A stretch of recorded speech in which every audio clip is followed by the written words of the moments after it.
Então, ele não reconhece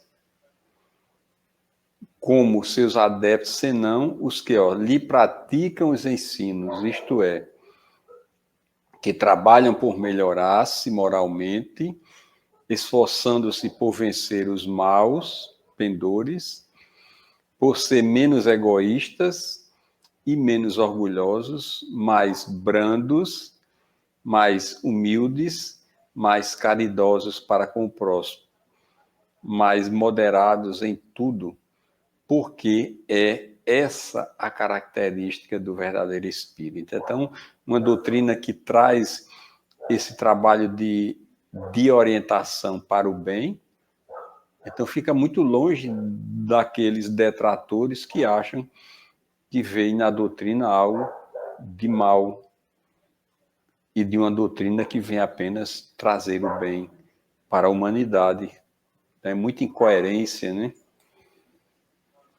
E Kardec continua dizendo: esta breve nota não tem por objetivo refutar todas as falsas alegações que se lançam contra o Espiritismo, nem lhes desenvolver e provar todos os princípios, nem ainda menos tentar converter a esses princípios os que professam opiniões contrárias, mas apenas dizer, em poucas palavras, o que ele é e o que não é, o que admite e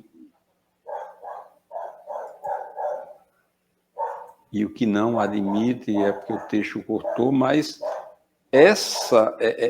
esse texto aos detratores tem apenas esse cunho de orientar, de fazer ver a estes o quão de ensinamentos bons tem a doutrina espírita.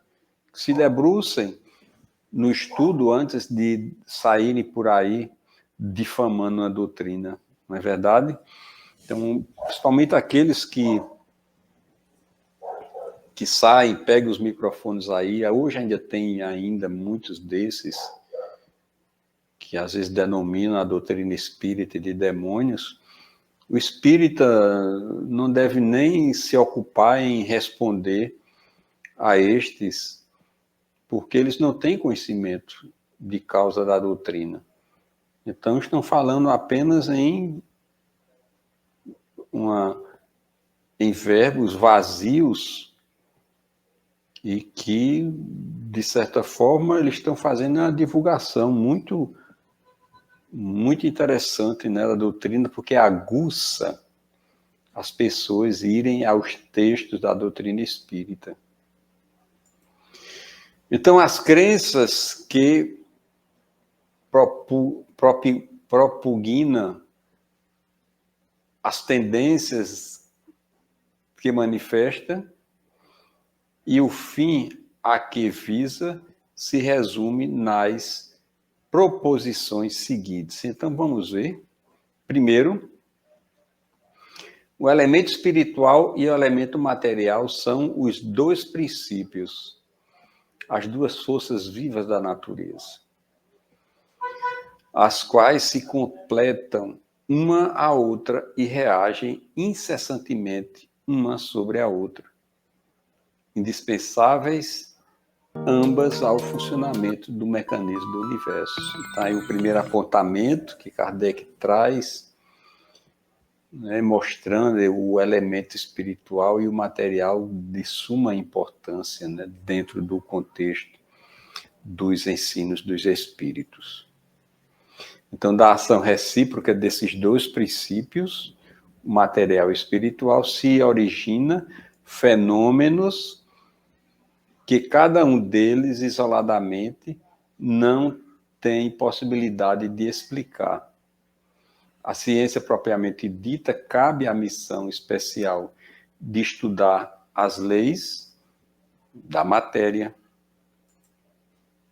Então, o Espiritismo tem por objeto o estudo do elemento espiritual em suas relações com o elemento material e aponta na união destes dois princípios a razão de uma imensidade de fatos até então inexplicados.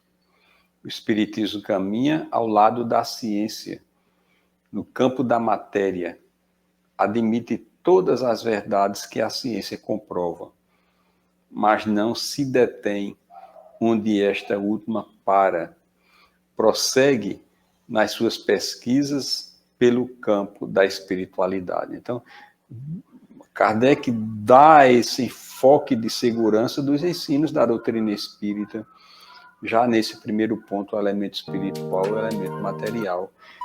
Bem interessante nessa última lâmina, quando ele coloca, né, o papel da ciência na pesquisa das coisas materiais, né, e apesar de tendo essa aliança da ciência, né, com a questão moral ou religião, poderia dizer assim também, mas que a ciência comprovando um ponto, a doutrina espírita não para naquele ponto em que a ciência ali determinou. Ela segue, porque o conhecimento do espírito, da espiritualidade é infinito e temos muito ainda a conhecer, né,